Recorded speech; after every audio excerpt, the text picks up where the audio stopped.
Olá pessoal, eu sou o professor Rubinho e hoje nós vamos dar continuidade no nosso curso de Química Geral e vamos continuar falando então sobre as funções inorgânicas. E hoje é o dia a gente ver um pouquinho sobre os óxidos. Então segue aí uma aulinha falando sobre os óxidos, a sua classificação, as suas propriedades, as suas reações e a nomenclatura dos óxidos. Então vamos lá para o nossa aulinha de Química Geral óxidos hoje. Muito bem, pessoal. Vamos começar aqui então a nossa aulinha sobre óxidos, mostrando alguns exemplos desses óxidos para vocês aí. Segue lá então. SO3, CO2, N2O5, Na2O, CaO, Fe2O3, Al2O3. Todos esses exemplos mostrados aí são óxidos e, por definição, óxidos é um conjunto de compostos binários onde o oxigênio é o elemento mais eletronegativo. Então, reparem nos exemplos, vocês vão ver que todos os compostos aí mostrados, eles são binários. O que são compostos binários? Compostos binários são compostos formados por dois elementos, tá? Para ser óxidos, tem que ser um composto binário, tem que ter o oxigênio e ele ser o elemento mais eletronegativo. Então, todos esses exemplos mostrados para vocês aí, olha, vamos pegar ali, ó, SO3. Ele é um composto binário? Sim, é formado pelo enxofre e pelo oxigênio, tá? E o oxigênio, ele é mais eletronegativo do que o enxofre. Então, para ser um óxido, tem que ser um composto binário, tá? E o oxigênio ainda tem que ser o elemento mais eletronegativo. Então está aí a definição de óxidos. Para facilitar todo o nosso estudo sobre os óxidos, eu vou dividir esses óxidos em dois grandes grupos. O primeiro deles serão os óxidos moleculares e os outros serão os óxidos iônicos. Vejam a diferença entre esses dois grupos de óxidos aí. O primeiro deles, os óxidos moleculares, são os óxidos na qual o elemento ligado ao oxigênio é um ametal. Então temos lá exemplos: SO3, CO2, N2O5. Todos esses elementos nesses exemplos, tá, que acompanham o oxigênio são ametais. Dessa forma, podemos colocá-los como óxidos moleculares. Já os óxidos iônicos, né? O elemento que é ligado ao oxigênio, ele é um metal. E vamos aos exemplos. Na2O, CaO, Fe2O3. Então, nesses exemplos abaixo aí, nós temos metais ligados ao oxigênio, formando assim, então, os óxidos iônicos. Então, vocês vão ver que essa formação desses dois grupos aí, os moleculares e os iônicos, vai facilitar bastante o nosso entendimento sobre os óxidos daqui para frente. Lembrando, óxidos moleculares, nós temos ametais ligados ao oxigênio. Óxidos iônicos, nós temos o quê? Metal ligado ao oxigênio. Bem, já fizemos as divisões dos óxidos em dois grupos, né? Os óxidos iônicos e os óxidos moleculares. A partir desse ponto, nós vamos agora fazer a classificação dos óxidos e vamos mostrar algumas reações nas quais esses óxidos vão participar. Vamos então começar então a classificação dos óxidos. Vamos falar primeiro sobre os óxidos básicos. Bom, primeira coisa, um óxido básico, ele reage com água formando uma base. Olha o exemplo, CaO, ele é um óxido. Ele reage com água e ele forma o CaOH2, que é um hidróxido de cálcio, é uma base. Então nós temos um óxido reagindo com água formando uma base. Além disso, nós também temos os óxidos básicos reagindo com um ácido, formando sal e água. O exemplo é CaO, que é um óxido, reagindo com H2SO4, que é um ácido, tá? Vai formar então o CaSO4, que é um sal, mais água.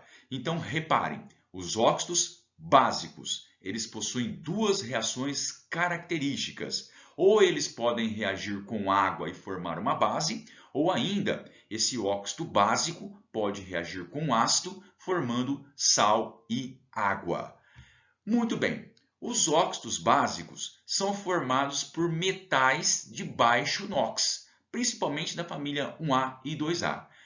Basicamente, nós temos os óxidos básicos sendo os óxidos iônicos, tá? Então, os óxidos iônicos que nós falamos agora há pouco, lá atrás, né? Formado por um metal combinado com oxigênio, esses óxidos iônicos, né? Contendo metais de baixo NOx, eles possuem características de óxidos básicos. Então, os iônicos de baixo NOx possuem características de óxidos básicos. Como reações mais importantes, eles reagem com água formando base, ou ainda eles reagem com ácido formando sal e água. Vamos dar continuidade então na classificação dos óxidos e agora nós vamos falar sobre os óxidos ácidos ou anidridos. Bem, em relação a esses óxidos ácidos, podemos dizer que eles reagem com água formando um ácido. Vamos ao exemplo. SO3, que é um óxido, ele ao reagir com água vai dar origem ao H2SO4, que é o ácido sulfúrico. Por outro lado, esses óxidos ácidos também reagem com uma base, formando sal e água. Um exemplo desse é que o SO3, de novo, um óxido, reagindo com o BaOH2, que é uma base, vai produzir aí o BaSO4, que é um sal, mais água. Então, os óxidos ácidos, eles reagem com água formando ácido e ainda reagem com uma base formando sal e água. O que nós podemos dizer sobre esses óxidos ácidos? Esses óxidos ácidos, eles são formados por ametais de alto NOx. Então, nós podemos afirmar que esses óxidos ácidos, na verdade, são os óxidos moleculares. Então, vejam bem, aquela classificação que eu passei para vocês inicialmente, de óxidos iônicos e óxidos moleculares, nos ajudam bastante. Por quê? Enquanto os óxidos iônicos são classificados como ácidos, óxidos básicos, tá? Os iônicos são básicos, os moleculares são ácidos. Então, aquela classificação nos ajuda bastante. Lembrando, então, que os óxidos iônicos possuem propriedades de óxidos básicos e os moleculares possuem propriedades de óxidos ácidos.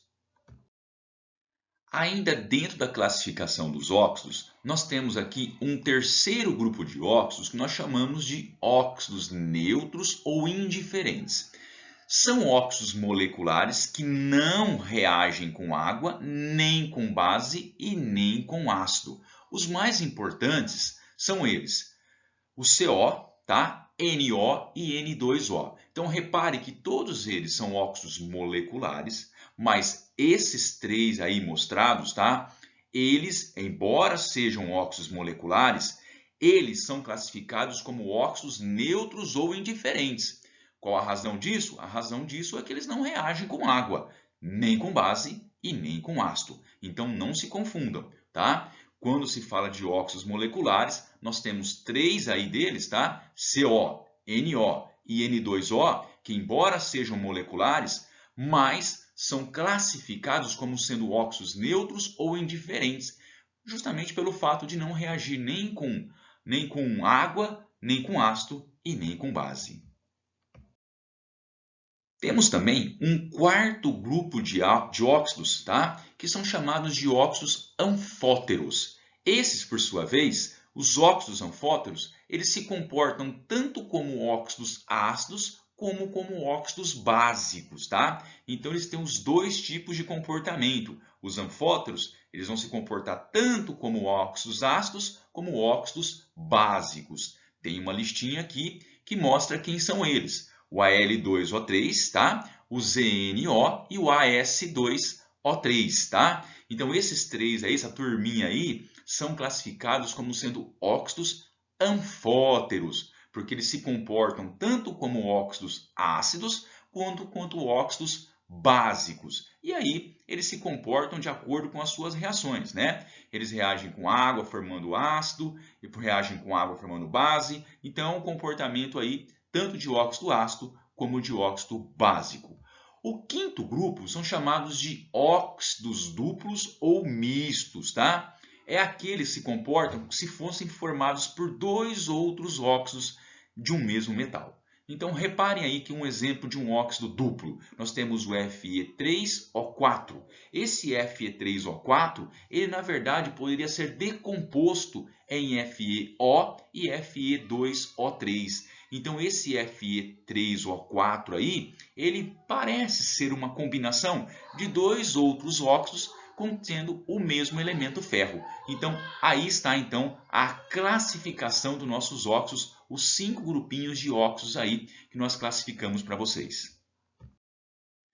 Vamos começar agora a falar sobre a nomenclatura dos óxidos. E mais uma vez, aquela divisão que nós fizemos inicialmente, usando óxidos iônicos e moleculares, vai nos ajudar aqui.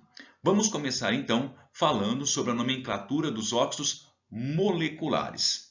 Como que é dado o nome a esses óxidos moleculares? Simples, nós vamos colocar a palavra óxido e o nome do elemento que acompanha. Então vai ficar óxido de alguma coisa.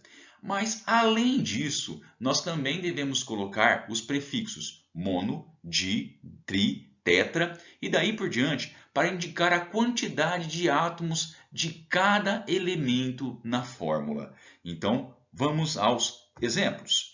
Temos ali o Cl2O7. Nós temos aqui um óxido, tá? Que tem oxigênio e cloro. Cloro é um óxido a metal, no caso, um óxido molecular. Dessa forma, nós vamos dar o nome nele da seguinte forma. São 7 oxigênios. Usamos o prefixo hepta. Então, fica epitóxido de dicloro, porque eu tenho 2 cloros na sua fórmula. Então, nós temos que indicar aqui a quantidade dos elementos, tá, nessa fórmula. Então, nós temos aqui Cl2O7, o epitóxido de dicloro. Na sequência, nós temos o CO2. Nós conhecemos o CO2 como gás carbônico, mas o nome dele é dióxido de carbono. Quando for apenas um, tá? Ou, por exemplo, um oxigênio só na fórmula, ou um elemento só na fórmula, não precisamos usar o prefixo mono. Então, simplesmente de 2 para cima. Nesse caso, nós temos 2 oxigênios, então fica dióxido. E deveríamos usar o monocarbono? Não é necessário, é um carbono só, então fica apenas dióxido de carbono. Então, para os óxidos moleculares, é muito fácil dar o nome a eles. Simplesmente óxido de o nome do elemento. Não se esqueçam de contar e explicitar quantos elementos tem na fórmula. São 2 oxigênios? Dióxido, tá? E daí por diante nós temos também que colocar a quantidade do elemento que acompanha o oxigênio, como mono, di, tri e daí por diante. Então está aí a nomenclatura para os óxidos moleculares. Para os óxidos iônicos, lembrando que os óxidos iônicos são aqueles óxidos que são formados por metal combinado com oxigênio. E nós temos aqui a forma mais ou menos muito parecida com os óxidos moleculares. Nós vamos colocar óxido e o nome do elemento. Aqui nós temos então simplesmente Al2O3, óxido de alumínio. Repare, para que esses óxidos iônicos, né, quando nós temos metais acompanhando o oxigênio, não é necessário usar os prefixos mono, di, tri, nem para o oxigênio, nem para o elemento. Então, quando for um metal acompanhando, nós temos aí simplesmente colocar o óxido e o nome do elemento que acompanha. Então, é o óxido de alumínio. ZnO é o óxido de zinco. Nós temos também o BaO, que é o óxido de bário. E nós temos ainda o K2O, que é o óxido de potássio. Repare, todos esses exemplos são metais, tá? E o que tem em característica esses metais? Esses metais mostrados aí nos exemplos são metais que possuem NOx fixos, ou seja, um NOx só possível. Se você pegar o alumínio só pode ser 3+, o zinco somente 2+, o Ba ele é 2+, que é o metal alcalino terroso, e o K de potássio é um A. Então, esses metais que acompanham aí, esses exemplos, são metais que possuem cargas fixas. Então, portanto, eu simplesmente coloco o óxido e o nome do elemento que acompanha, sem ter que usar os prefixos mono, di, tri, daí por diante. Simples e direta, é o óxido e o nome do elemento que acompanha.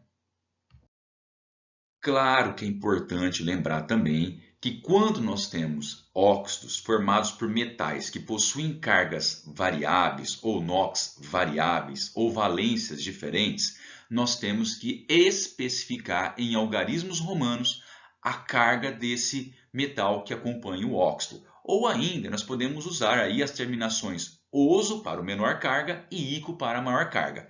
Então, essa regrinha vale para quando eu tenho um metal que acompanha o oxigênio e esse metal possui NOx variável. Vamos ao exemplo. Temos aqui o FeO. O FeO, nós temos que ele é o óxido ferroso ou o óxido de ferro 2. Por quê? Porque no FeO nós temos o ferro 2 aí. Então, nós podemos escrever óxido de ferro 2, especificando em algarismos romanos na frente, ou ainda sabemos que o 2 é o menor para o ferro, então óxido ferroso. O outro óxido possível de ferro é o Fe2O3, tá? Nesse Fe2O3, nós temos o ferro 3 aí presente. Então, por isso, eu posso escrever como sendo o óxido férrico ou ainda óxido de ferro 3, tá? Então, tem que ser lembrado aí que quando eu tenho um metal que acompanha o oxigênio e esse metal possui carga variável, eu tenho que indicar na frente do nome do metal a carga que ele tem na fórmula. Então, no caso do FeO, eu tenho o 2, então é o óxido de ferro 2, ou ferroso. E ainda o Fe2O3, que é o óxido férrico ou óxido de ferro 3, tá?